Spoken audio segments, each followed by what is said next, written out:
စွာဘုရားလက်ထက်တော့ကပထမဆုံးမူသားပြောတဲ့ပုဂ္ဂိုလ်မြေတောင်မြို့တာခုခေတ်ကမူသားပြောတဲ့ပုဂ္ဂိုလ်အလုံးသာမြေမြို့တန်းစီဆိုရင်လေ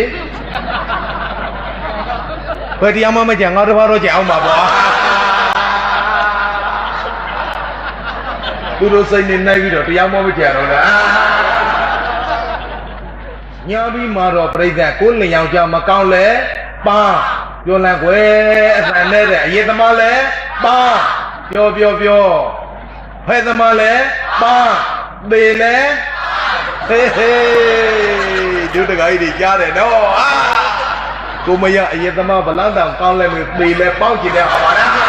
သမားကြီးများ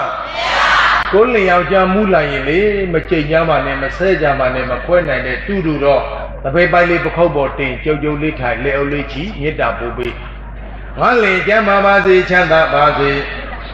နေတိုင်းလည်းပဲမှုနိုင်ပါစေမူလာတဲ့ချိန်ကမှသပင်ဆွဲပါချနာချအဘတ်ဒီကြောက်ခိုင်းခြေပနှောင်းနဲ့ဆောက်ကဲလက်တညာလုံးတကြီးနှိပ်စေတဲ့အဖြစ်မျိုးမလုံနဲ့သိချင်းစုရဲ့နာ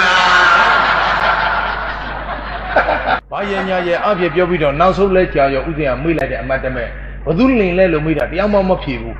ဟောဒီဘေးနားမှာတရားထိုင်တာတဲ့သီလရှင်အပါတရားလောက်ကငါလေ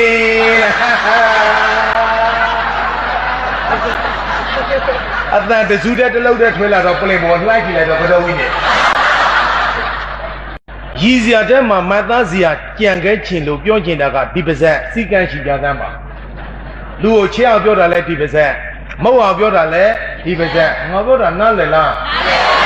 ရှင်းစာဆိုရှိတဲ့ပြောမတတ်တော့ဆဲပြောလန့်ွယ်ပြောမတတ်တော့ဆဲထိုင်မတတ်တော့ညီခွေးမကောင်းနေအောင်ငါပြောမယ်ပေါင်းပြားရှာမအော်ထုံးမယ်လိုက်ဆိုပြောမတတ်ပါဇက်ပိဋ္ဌာထိုင်မတတ်